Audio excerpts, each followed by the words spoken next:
Hello and welcome to episode 77 of the Game Plan podcast by College Baseball Advisors. I'm your host, Wayne Mazzoni. I coach college baseball 1992 to 2022 and now work helping kids and parents with the craziness of the recruiting process. For more information about what I do, also to get past episodes of the podcast, you can visit my website, collegebaseballadvisor.com. If you go to go.collegebaseballadvisor.com/roadmap and put in your email, I have a PDF that will be sent to you about how to navigate the recruiting process in the modern way that coaches actually go about finding players. On today's episode, we have Matt Reynolds, head baseball coach at Wesleyan University.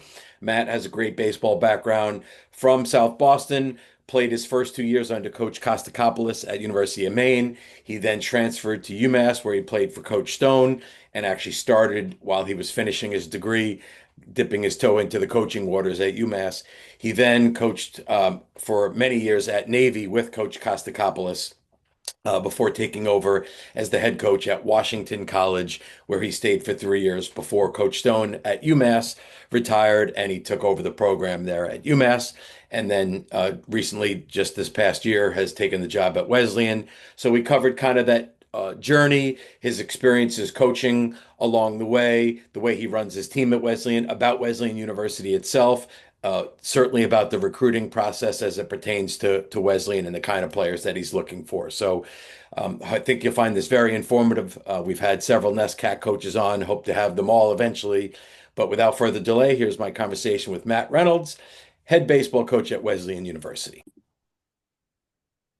All right, Matt, really excited to have you here. And as we mentioned before we recorded, you had an early morning. So you were up early, early practice, now back doing this with me. So I appreciate in this busy time of year that you took some time to join me. So thank you.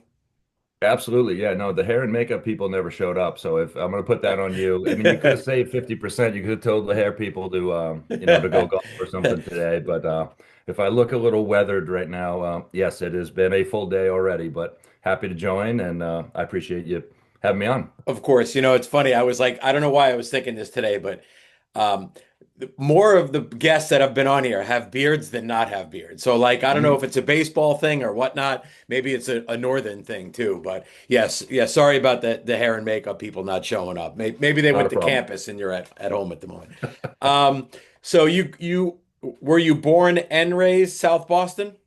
Yes. Yeah, very much. Yep. Yep. So I was And in family was in Southie for a long time, basically until I got out here to UMass and then they left and came out close to us. But yes, I was. Yeah. so this is a naive thing. I grew up on Long Island. Like I know Boston, but I always, what I know about Southie is from Goodwill Hunting. Like is Sure. Southie a regular area? Is it like a tough area?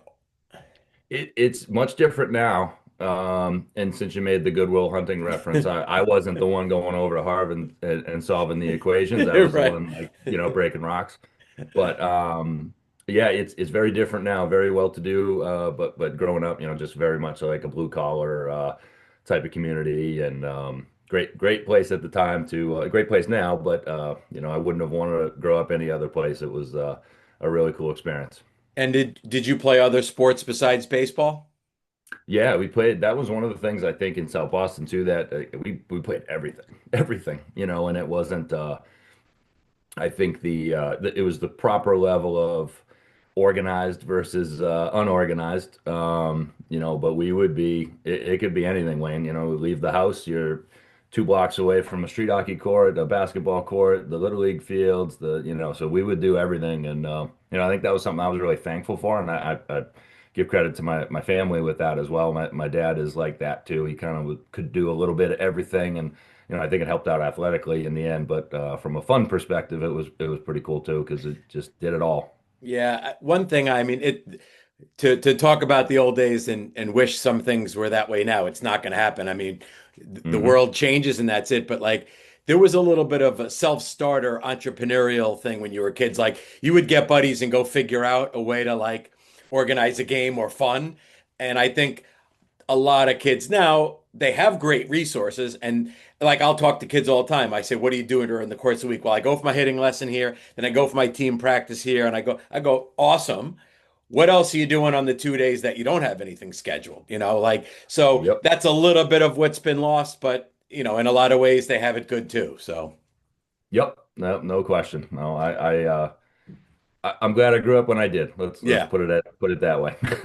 So what do you remember about being in high school, wanting to play college baseball in terms of the recruiting process and what ultimately got you to UMass? Yeah, so I think process would probably be overselling it Right. based on when I came up.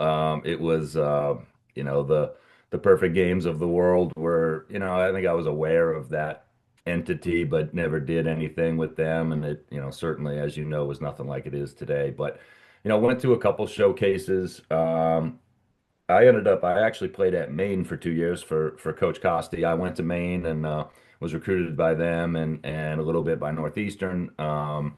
And a handful of other schools as well, and Wheaton and a few others. But they had come down. Coach Costi came down to a high school game. I know that's like an archaic statement now, but they actually came to two high school games. He came to one, and the assistant coach at the time came to another. And then I went to a showcase in Franklin, Mass. I think for frozen ropes that they attended as well. And yeah, it was. There weren't that many schools that saw me or were in the mix, and Maine seemed like a good fit at the time, and decided to go there. And I actually thought about that today. I was watching one of your previous podcasts, and a similar question got me thinking about how crazy it was. I think I committed in like the third week of March of my senior year. Talk about times changing. Yep. To go to a Division One, it's 4 months before you're supposed to show up. So very different times, but that's kind of how it went. So I didn't know that, this is why these are fun to get to know you and learn from your experiences. So you go to Maine with Costi, and then obviously at some point you got yourself to UMass. Was that the decision based on, was he still there? Did he leave? Because obviously he then went to Navy where you reconnected. But so what sparked the move?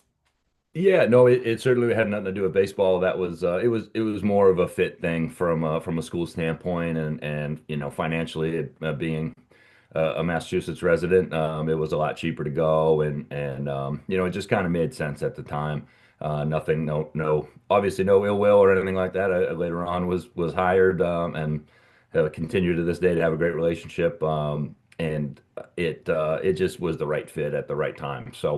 Um, so yeah, I ended up at UMass and playing my final 2 years there, and then getting an opportunity to coach soon thereafter. So when you were playing, Um, and it's everyone who plays baseball at any age thinks I'm going to be a big leaguer, right? Then if they make it to college, great. But at some point, we all realize, or most who don't get there realize, did you entertain a standard regular job, quote unquote, or did you have that coaching bug, long before? Yeah, no, it's funny kind of how it happened, and I'm so thankful now. At the time, because of my transfer, I ended up having another half of a year that I had to get done at UMass. So, Yep. Coach Stone, who I am very much indebted to, along with Coach Costi, for sure. Where I am today, it was a situation where I was going to be, Coach Stone knew I was going to be back on campus just to finish up my undergrad. And at the end of my 4 years, I was pretty burnt out. Going into that summer, it was just like, it was a long, long stretch, and I kind of needed to get away from it from a little bit. And I thank Coach Stone to this day to he kind of stayed with me and kept needling me. He's like, hey, why don't you come out in the fall? Why don't you just take a little taste of it, throw a little BP, see how you like it, and then that snowballed really quickly. And then I was on the staff, and the price was right for me too. To have me out there and doing some stuff, and didn't cost anything. It was a true volunteer. Um, and thank goodness, because I was not entertaining at the time what I might do. I had no idea what I was going to do at all at that time.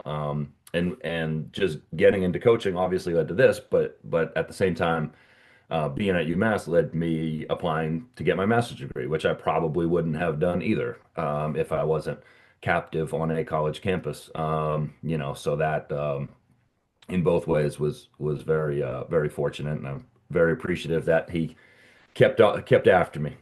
So it's interesting. It's almost like that extra semester that you had to do was really lucky in the grand scheme. Like at the time, I know my personality would be like, oh my God, I got to do another semester. Like I just want to be done with it. But at the same time, now that gives you the chance to stick your toe in coaching and realize that you like it. It's funny. There's a number of people that I've had on here that somebody saw something in them and thought they would be a good coach and kind of like implored them to do it, which sounds like what Stone did with you and got you out there. And of course, you were on campus, but like it is interesting to think where your life might be.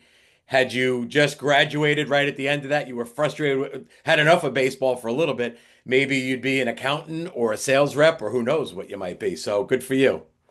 Yep. No, and I'm super thankful for all the people that helped along the way because it was and Coach Costi had said that to me at some point too. I think my sophomore year. That might have been that might have been half you might be a good coach someday and half you're probably not gonna be playing too much longer, which was certainly that part was accurate. But yeah, it is. It's crazy to think, these little insignificant moments that you don't realize at the time of like, that was just any other moment, and that was a pivot point for the rest of your life, Yeah, So it, good to remind yourself of that every once in a while. it really is. That's awesome.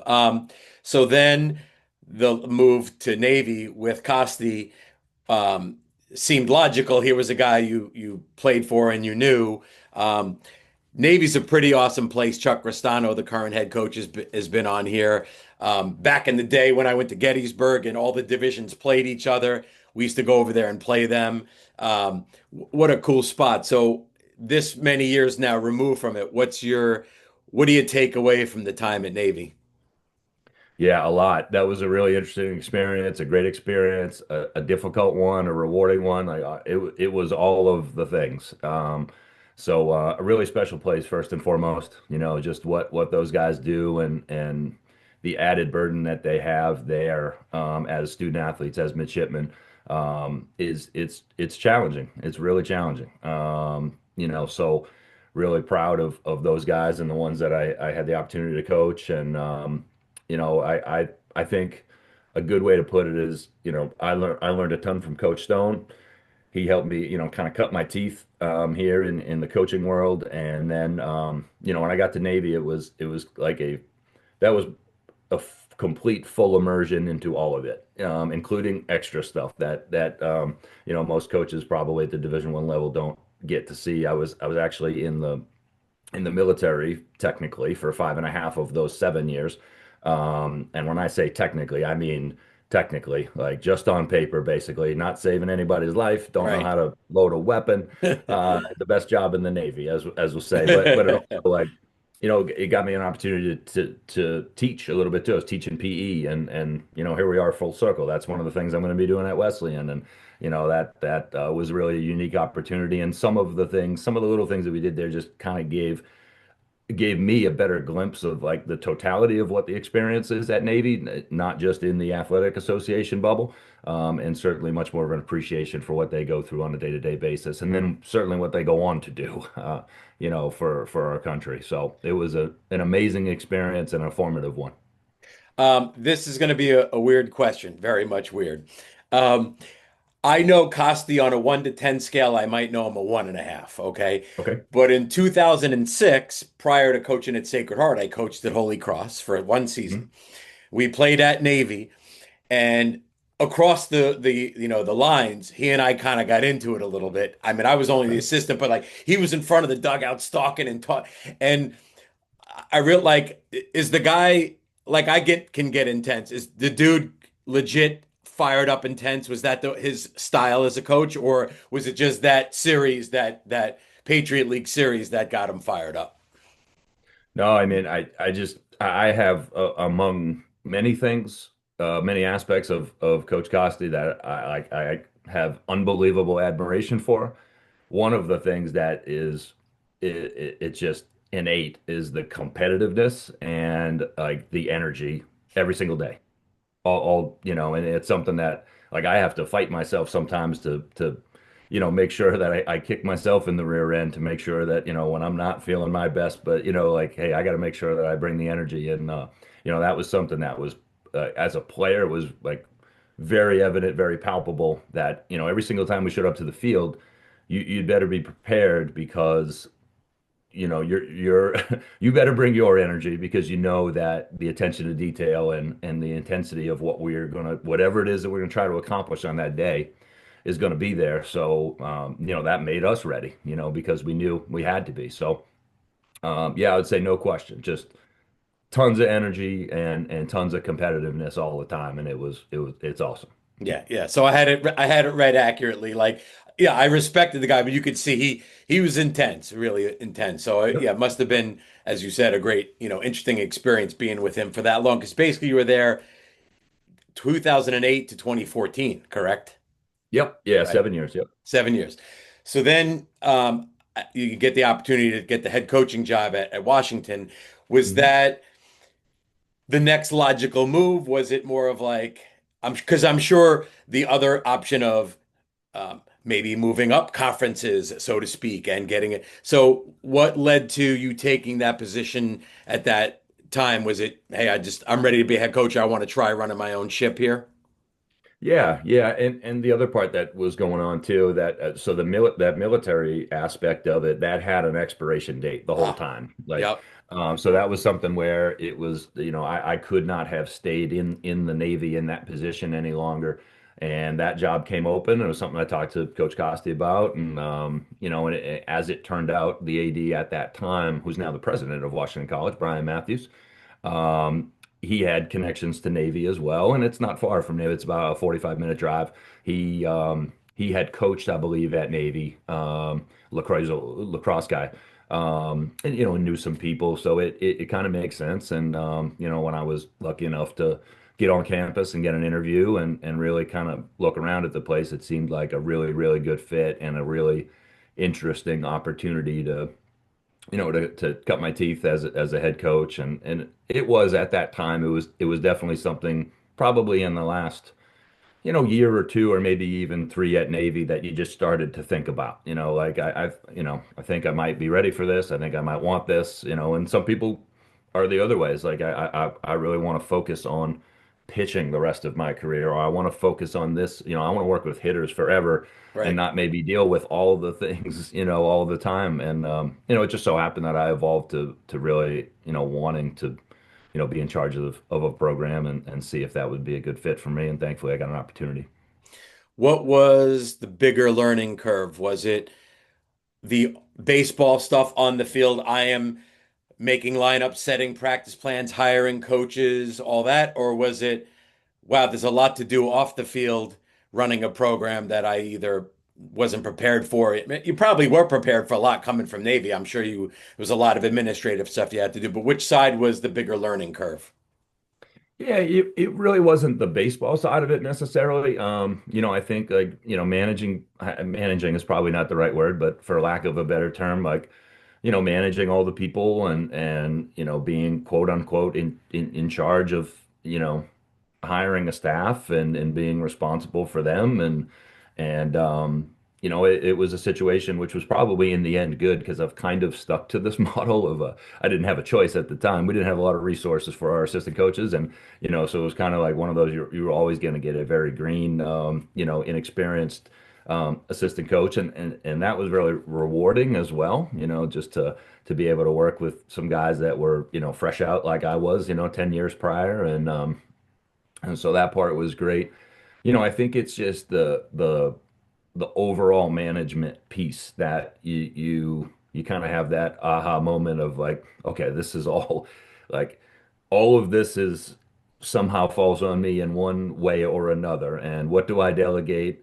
What do I make sure I take on my own? And I think one of the things I realized right away is like you got to prioritize is, Hmm. you there's all of these different aspects that you're kind of in charge of, and you got to figure out which ones are in a good spot, which ones have good leadership, and like, okay, and which ones are the big sore red thumb sticking out. It's like, this needs a lot of attention. I got to focus my attention here because this is not going to fix itself, and just deciding where to put your energies, in the program to try to make all those little levers as high as they can be. So, that's something you figure out on the fly, and you got to kind of, you know, build the plane while you're trying to fly it at the same time.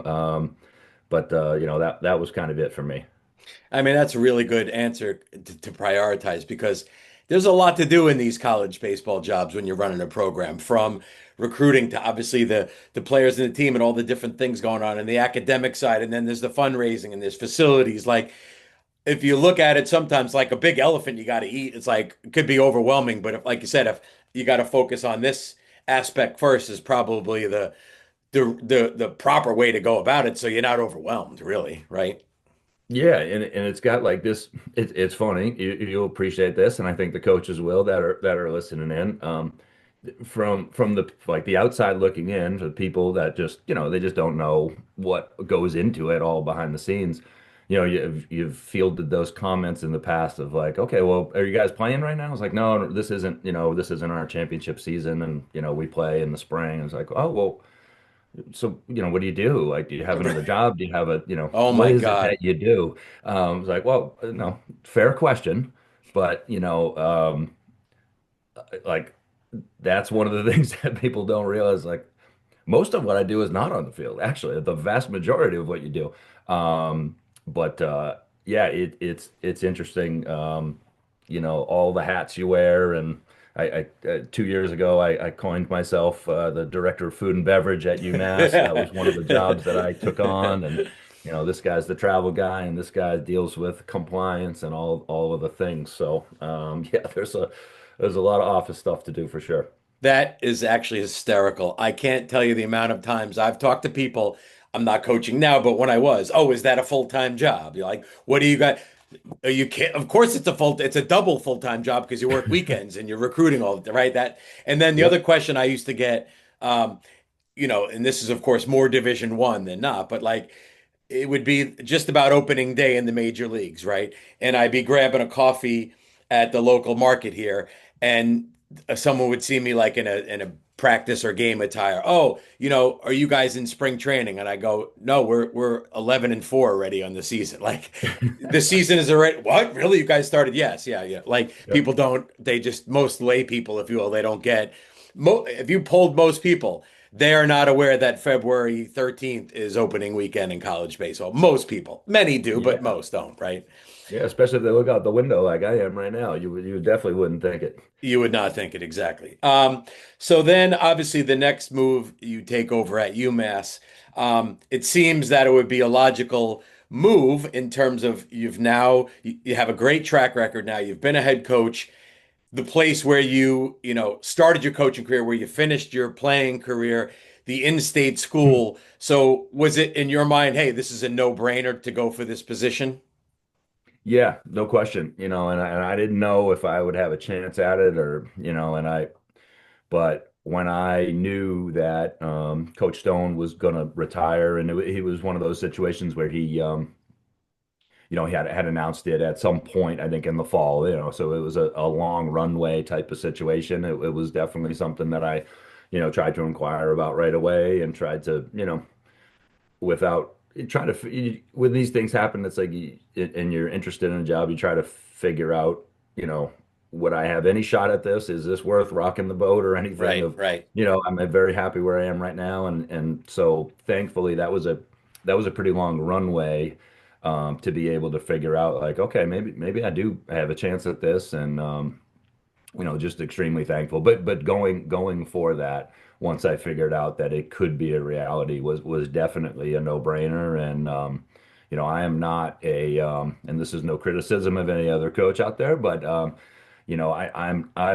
never was one of those people that was like a serial job getter. Like I'm gonna throw in 5 applications every single year for everything, and just try to relentlessly move up the ladder. It was always more about fit for me and being at the right place and things like that. So and was married at the time as well, and my wife is from Annapolis, so it had to be, if we were going to leave, it had to be the right, it couldn't just be some old job. But all the stars aligned, and it was definitely an honor, and definitely something I was extremely interested in right from the get-go.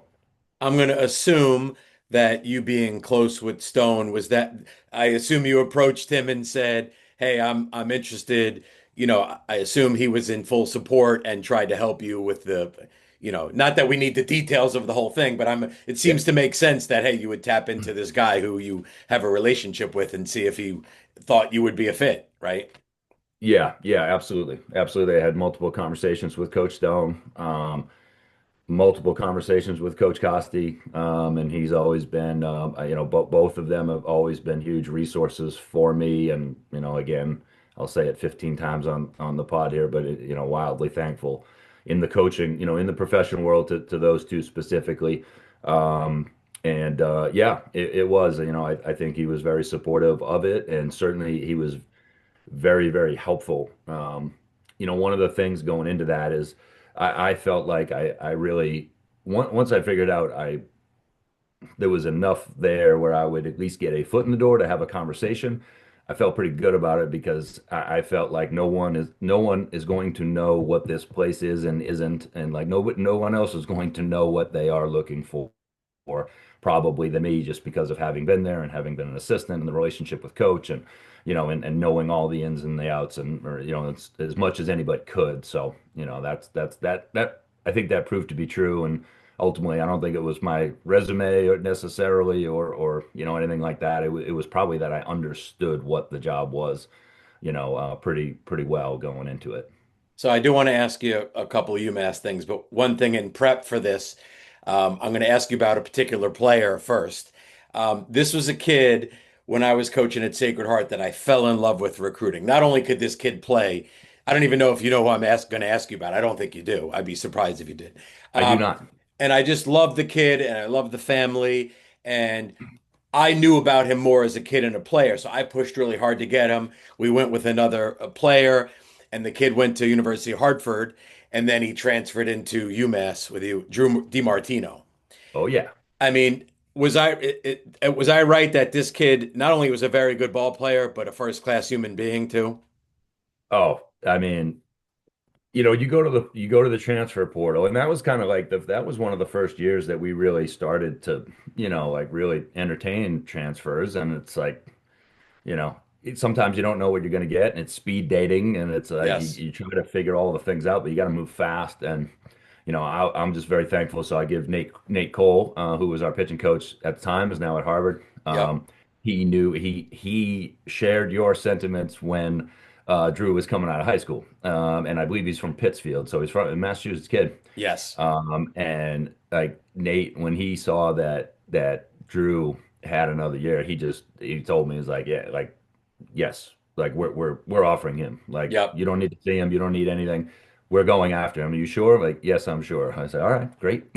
And it proved to be every bit of all of it. Fantastic kid, fantastic player, and he that was at the time that 2022 team was we won more games than the program had in the last 10 years or something like that. We had ended up having 22 or 23 wins. And another transfer, Cole Hebel from Swarthmore.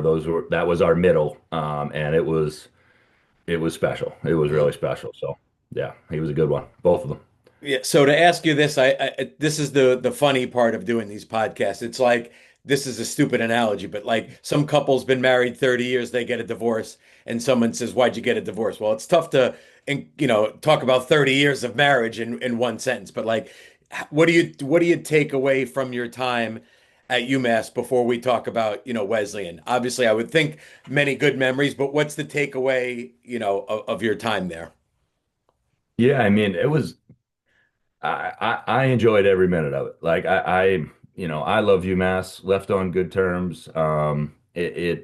I felt like we did some things there. There's some challenges there for sure, and some of what we accomplished there probably wouldn't, it would take some explanation to the layperson who might just visit the website and look at records and things like that.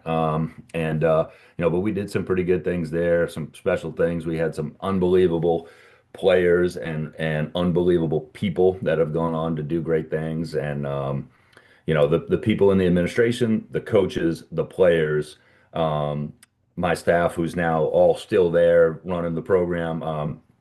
That's that's what I'm going to miss the most. Just really good people at that institution in that athletic department, all up and down. And it was, talk about like formative times. To be a Division I head coach, that was definitely a different thing than Washington College for sure. All of it, the time spent, the organization, the competition, the track, like everything, was ratcheted up. So that was a wonderful experience. And then, seeing a program, nobody's ever going to forget, leading a program through the COVID times, like, and what that all meant and navigating that whole world. So, it definitely grew me up a lot as a coach, and I'm proud of what we did there, and I wish them absolutely nothing but the best. It's a wonderful institution doing special things. Let me ask you this that I hadn't planned on asking, but just out of curiosity, and I didn't research. Were you at all frustrated? Was UMass the type of school which many are now?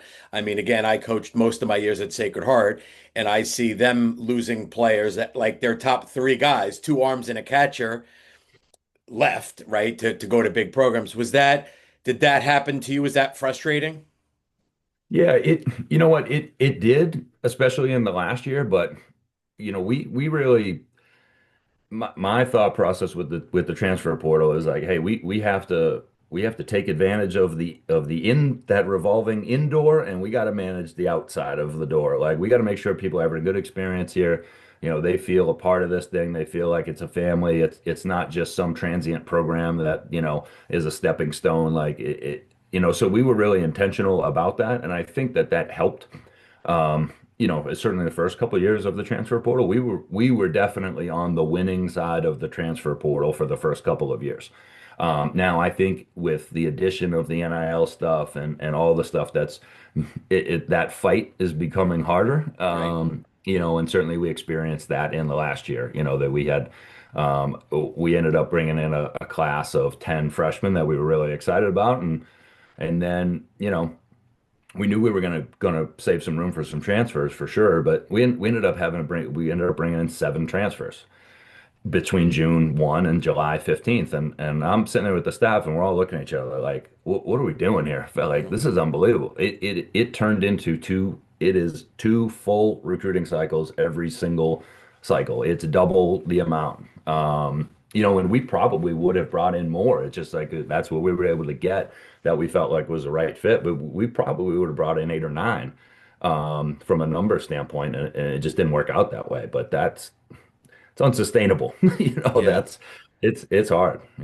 It seems like the new world order kind of at that level is when the season ends and each coaching staff has a grasp on who is actually leaving the program that year, your first immediate thing is, all right, I got to go to the portal and get this roster right for this upcoming fall for the following spring. And then you go, all right, I got that settled. Now, who are the high school kids out there, right? You have to sort of tackle the portal first. So it really is, the landscape has changed in that regard. Let's talk a little bit about Wesleyan here. So I'm gonna put words in Matt Reynolds' mouth, and then Matt Reynolds is gonna tell me I'm right, or Matt Reynolds is gonna punch me through the computer here. To me, you already mentioned you're not the kind of guy looking for other jobs, right? You're just doing the job you can, which is the first of all the best way to be happy, right? But secondly, the opportunity comes up at Wesleyan. For me now, 56 years old with gray in the hair and beard, if someone said to me, you could be the head coach at Clemson or Wesleyan, I'd take Wesleyan. Me. There's goods and bads everywhere, but it seems to be where you can get your fill of baseball with great kids, still very intensely want to win, and it's a big part of your life, but at the same time, it may not overtake every single second of your world, and you're not dealing with portal things like that. So was the move because it's a little more sanity in the coaching world, or was it some other reason? Yeah, it was a lot of reasons, and one of them, you're dead on. Now I don't know exactly what Coach Package is making, but that I might have to reconsider the statement there. But at least in principle, we'll say I agree with you. And that was definitely part of why I wanted to do it. I think that the landscape in the Division III world, the landscape in the NESCAC is a little bit, and we were not in at UMass. We thankfully didn't have to deal with, we didn't have NIL money or anything Right, like that. right. So we did, we weren't really playing that game, but it was affecting us, but it wasn't at the level that I'm sure, everybody like the SEC, ACC, it's like they're fighting for their lives and re-recruiting their players constantly. So it's Totally. not quite that, but it was enough where it's like I really felt like this opportunity was a little bit more in line with why I like doing this. Well said. You know,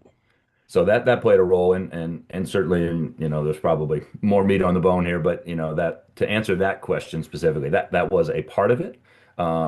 And the other parts to it are really related to Wesleyan and how, like, what a great institution it is, the opportunities we have here. I think we can win championships here. It's a situation where that when I like looked under the hood a little bit more, is like, wow, like this is we can really do some really special things here. There's not, some of the inhibitors or some of the challenges necessarily that would prevent being a part of a program that should expect to win championships. So, and lots and lots of other stuff that we can talk about, So but yeah. let's tap into this one thing. Of course, I know Wesleyan. I mean, I'm 45 minutes from it. The Northeast knows Wesleyan. Everyone knows the NESCAC. But like, there are people cool enough that watch this podcast in various places. Probably people have not heard of Wesleyan. So if you don't mind, give a little overview. Skip baseball for a second. Give a little overview on the university. Yes, from what I've gathered in my time there, I should have done my should have gone back to my interview notes. So, it's we're located in Middletown, Connecticut. It's one of the best small private liberal arts colleges in the country. In a grouping in our NESCAC conference, the New England Small College Athletic Conference, which is I think is a very, very, very fair comparison of like we are the Division III Ivy League. Absolutely. Every single school in this conference is a small private liberal arts institution of extremely high standards academically. So that's very attractive as well. Being in the specifically being at Wesleyan, but also being a part of that conference of this conference.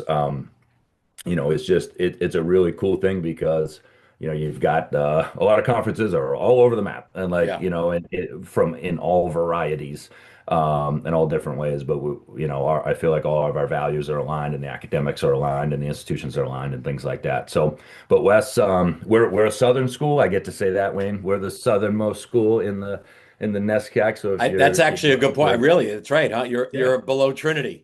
That's right. If you're looking for a great education and great weather, come to Middletown, Connecticut. And about 3,000 students. I think the acceptance rate is somewhere in the neighborhood of 15 or so, 16% maybe. A lot of our guys study economics, but we have a very wide variety of majors and minors. We have an open curriculum system where it's very much encouraged that in the first couple of years that our students are exploratory by design, like dip your toe into a bunch of different waters and get a cross disciplinary education and eventually figure out what you want to focus on. But it's pretty unique in that regard as well. And I will say, you could talk about it all day, but one of the really unique things I would say is just what our administration here has done with our athletic department over the last, say, 10 to 15 years. And it's really transformed. I've heard this from a lot of different people. So I'm not just making this up that, our leadership here is really, Mike Whalen being the head of that is really our athletic director, completely transformed athletics at Wesleyan Hmm. into an entity that should expect to win championships in multiple sports and has done that. Football's won the NESCAC a couple times over the last couple years. We have a lacrosse national championship. We had a world-class women's tennis player a couple years ago. Men's basketball was number one in the country last year and is having a unbelievable year. So that was not the case. It seemed like maybe 20 years ago or so. So there's been a little bit of an athletics renaissance. So I feel like it's right place, right time, and it's a really special place in a really good spot in Connecticut.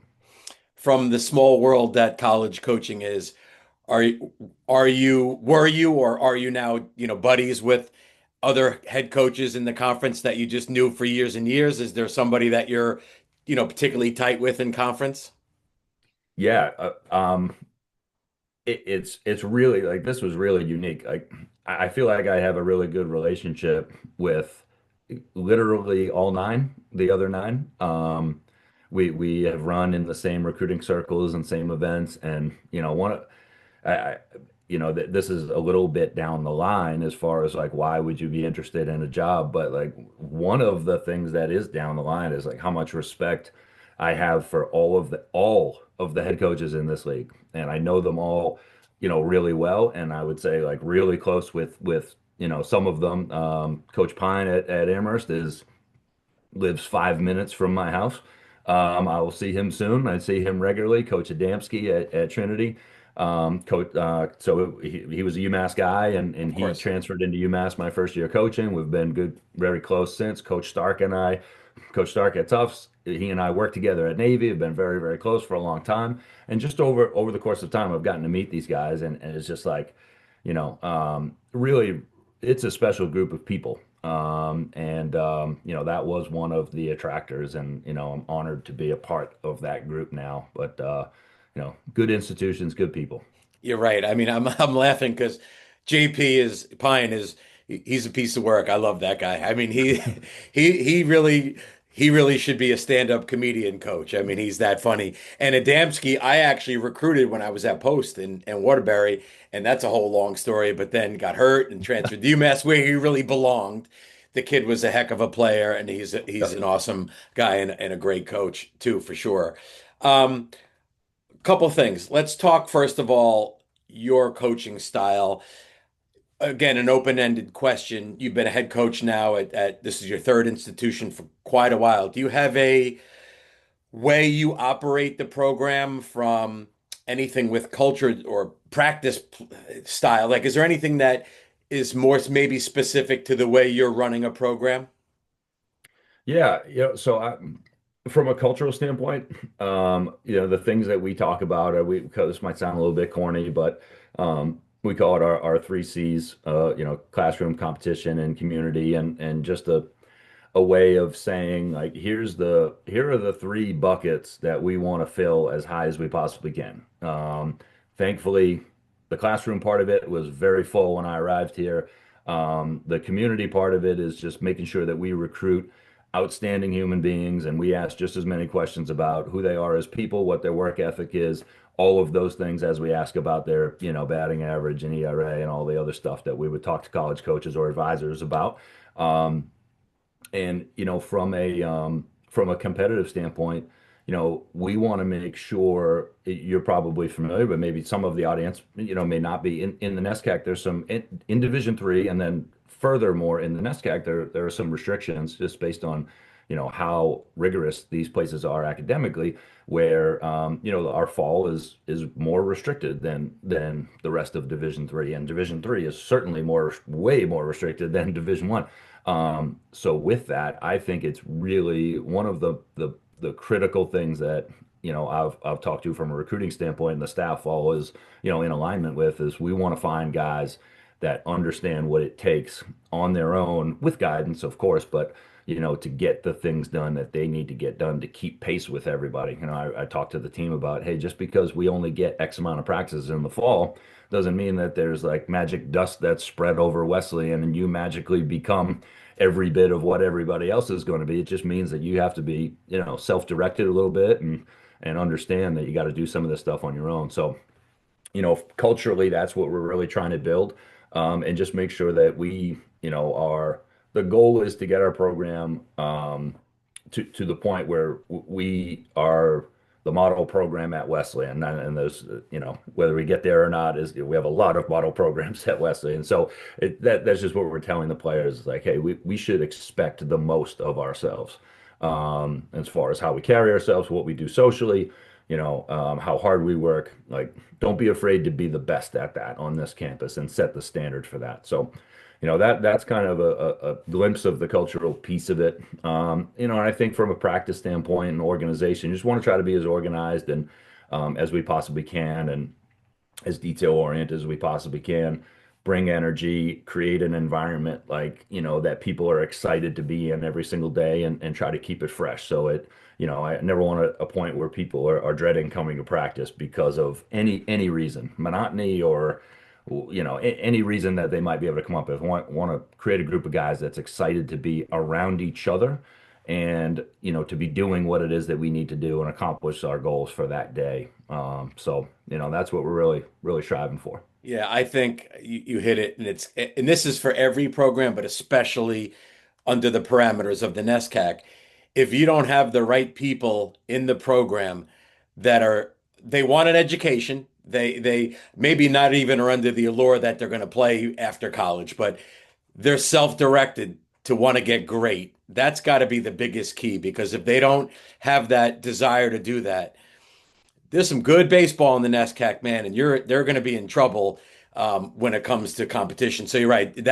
I'm sure, as you're taking over, not only you're setting that tone, it's probably the key thing you're looking for as you're bringing in new people. Like, is this kid serious about his schoolwork, but that also in December is going to figure out a way to get in the cage with three other dudes and hit and get his work in? Because if not, it's tough. You're the head coach. You want to win baseball. You're trying to make good people, but you want to win baseball games. You need those kind of people, right? Yeah, there's no question about it. I actually remember talking to Adamski about this a couple of years ago, just inadvertently. We were just talking shop, probably, like captive at a field for 12 hours, and you just Right. get talking about stuff, right?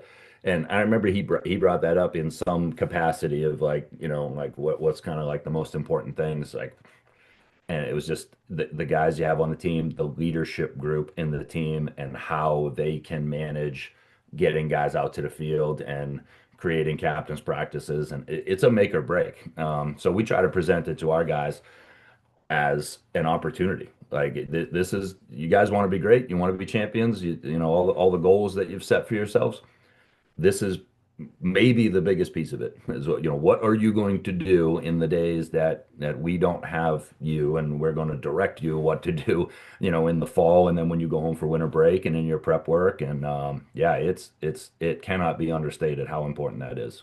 Agreed, totally. All right, two more questions. One, let's just talk kind of recruiting. And this is something that's obvious to you, but in my position of dealing with people on the other side of the recruiting aspect, I get very annoying things said to me sometimes, like, well, I don't know if my son could play middle infield at Georgetown or GW or Villanova, but boy, he should be able to play at Wesleyan, right? And I go, A, you have no idea how good the conference is, number one. Number two is, out of all the thousands of 2026 grads or 2027 grads or 20, whatever class you're in, Wesleyan is going to probably bring in that each class two, maybe three middle infielders. So out of all the thousands that are trying to get recruited, the odds just don't work in your favor. So I guess I want to ask you kind of two parts on the recruiting.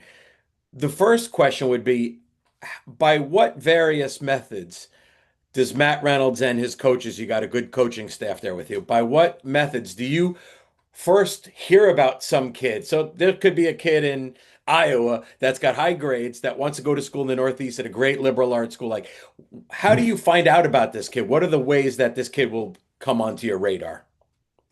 Yeah, I don't think it's any, that much different than most others, but I think going into this, I kind of looked at like, all right, here's maybe four avenues that we need to attack.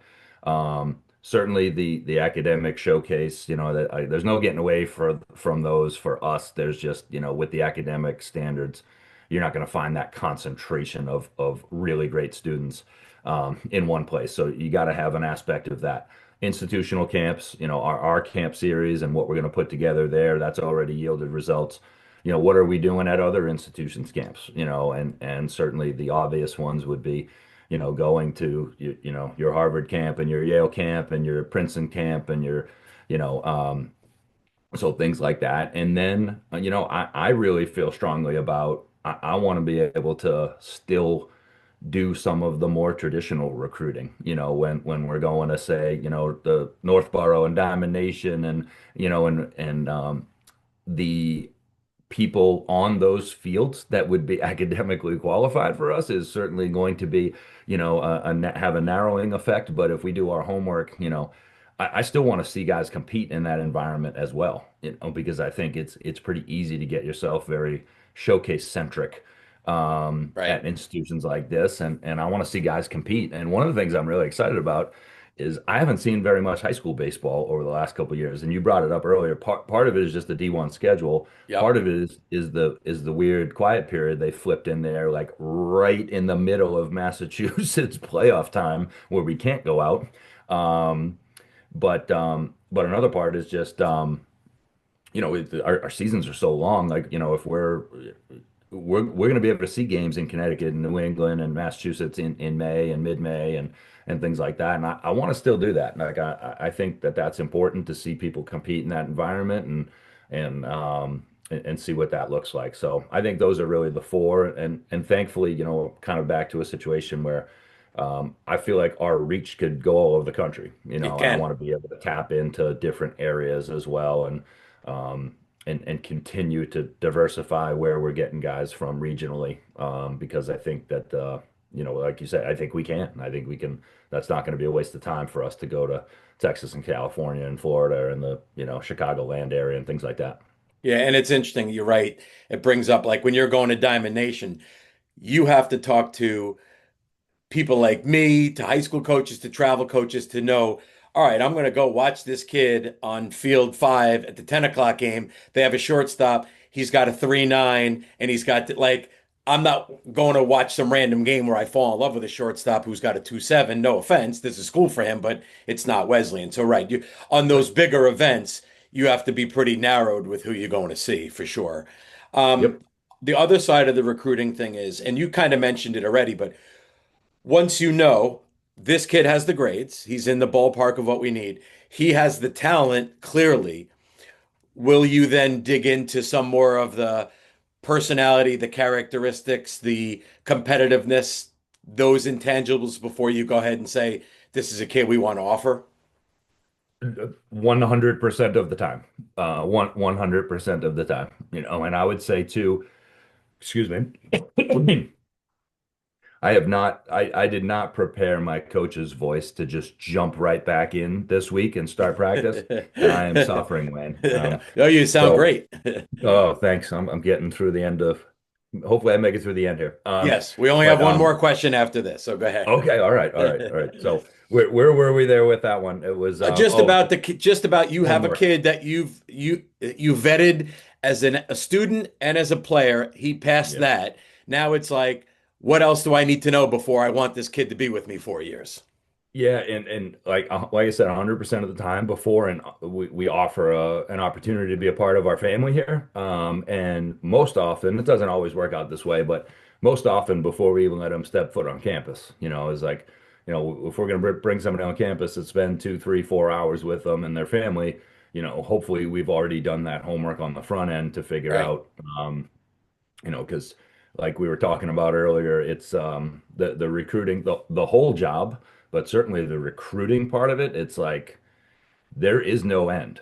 Like, No. there's always something you could be doing, right? It's just a matter of you figuring out and prioritizing what is the thing I need to do the most. Certainly, recruiting falls into that category. If there's Yes. always a game you could be at, there's always a visit you could be having. So we want to make sure that if we're going to dedicate 2, 3, 4 hours and one of our 3 or 4 coaches, we try to get a lot of that homework and separate the wheat from the chaff a little bit before we bring somebody on campus, and certainly before we would offer them.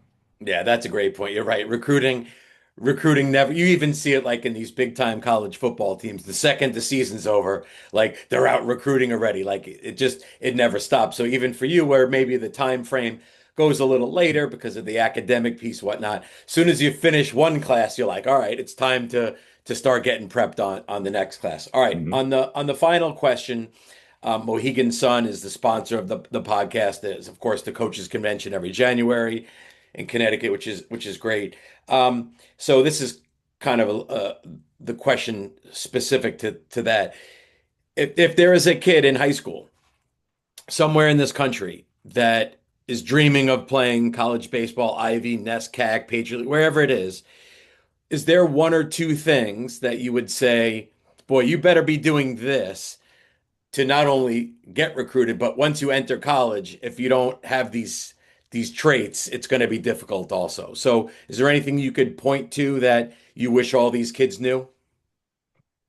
Yeah, I mean, I think, from a physical standpoint, and I think this is probably much better now than maybe it was in the past. Kids are more informed about, the nutritional aspects and, getting probably more qualified direction in terms of their strength and conditioning and things like that. But it is a physical grind. And no matter what level you're at, and the things that we talk to our guys about, and this is something that, it takes a little bit of maturity to figure this out. Like what you're doing in the weight room and with strength and conditioning, yeah, it's great to get strong. We want people that are strong. We want people to hit the ball farther. We want people to throw faster, all of that stuff. That's half of it. The other half is, can you come back and practice tomorrow? Like, and it's like that's the thing that they, when they're putting up weight in the weight room, they're probably not thinking about that. But it's like, can you be in good enough shape so that we can practice at an intensity level that after you take 15 ground balls, you can maintain your technique and then you can come back and do it tomorrow and not be, I can't even bend over anymore because I'm, not physically prepared to do that. And then that ends up being, are you good or you're not good? Because if you can't practice properly and at the level and at the volume, then you know, you're gonna practice bad habits and you're gonna wash out and you're probably gonna end up in the training room. So that part of it is just as important as the, get big, look big, Great point. aspect of it. And I think, and I'm sure this is a song you sing often, but I wish I could go back and tell myself this. I'm sure my parents told me a million times, but I didn't listen. But like what you're doing in the classroom right from the get-go, right all along. It's really tough, I'm sure, as a 13, 14-year-old to conceptualize that, you might want to play college athletics or forget about college athletics. You might want to be a lawyer or a doctor or whatever. And like, man, and it's a lot of pressure on kids, but what you're doing when you're 13 and 14 and 15 and those grades that are being posted, those do come in. They either come back to haunt you or they open up all kinds of doors for you, right? So especially at a place like this, I would say the importance of the earlier that you can recognize that and recognize the importance and appreciate the importance of what that's going to be for your future, the better. Yeah, I mean, I've already had it with you, and of course, Garrett Lamborn, like I'll send you a transcript of a kid, and often you'll say, well, I'll submit this or I'll this, but sometimes enough to go, sorry, like it's just not, doesn't make sense to pursue this unless their grades pick up. And that's happened to many kids when I've sent their transcript to coaches in conference. So yeah, you're right. Especially if you want to play at a plus academic school, you got to lock in and you got to lock in starting in ninth grade. And obviously got to take some challenging coursework too, because that's a big piece. Your admissions people are going to look, has this person challenged themselves in the classroom, of course, right? No question. Yeah, that was one of the things that I learned really quickly here. I mean, I kind of knew that, but it stuck out even more in my first recruiting cycle here. Is like they are very serious about the rigor. We had a kid that, without telling tales out of school, we had a kid we were recruiting at a 34 on the ACT. It was like that's a really good score, Yep. but wasn't really challenging himself in the classroom. And he said, I think I can boost this up even more. And the feedback I got was like, no, like don't boost that score up anymore because that's just gonna be even more glaring of like what you're Fair. not doing in the classroom with the skill set that you have. So and that was eye-opening for me. Don't score higher on the SAT or ACT necessarily, and they would much rather, at least at our place, they would much rather see people that are, really challenging themselves and getting more A's, and maybe there's a B here and there, but they're gonna apply themselves and they're gonna make sure they take the hardest coursework that they can. So Yeah, no question very about it. true. Very true. Exactly. All right, Matt, I so appreciate you being with me with the battling your voice, which sounded great, but you had a early morning practice and a commute and the whole bit. Maybe, I don't know. I know you said you got more work to do. Maybe you catch a nap today, possibly. We'll see if that comes into play, or you just get to bed early tonight. One of the two. We'll see. I'll take anything. Yeah. Whatever. Either one. All right, buddy. Thank you so much. Wayne, thanks for having me, man. You got. Thank you so much to listening to episode 77 of the Game Plan Podcast by College Baseball Advisors. Again, I'm your host, Wayne Mazzoni. For more information about what I do, you can just visit my website, collegebaseballadvisor.com. Again, hope you enjoyed today's episode. Our next episode, we have 4 prep school coaches from the state of Connecticut. We have Andrew Dixon from Choate. We have Ty Wasleger from Westminster. We have Todd Matheson from Canterbury. And we have Donnie McKillop from Loomis Chaffee, where we're talking about prep school baseball and the prep school route for many kids. So until then, have a great week, and we'll talk to you soon. Thank you.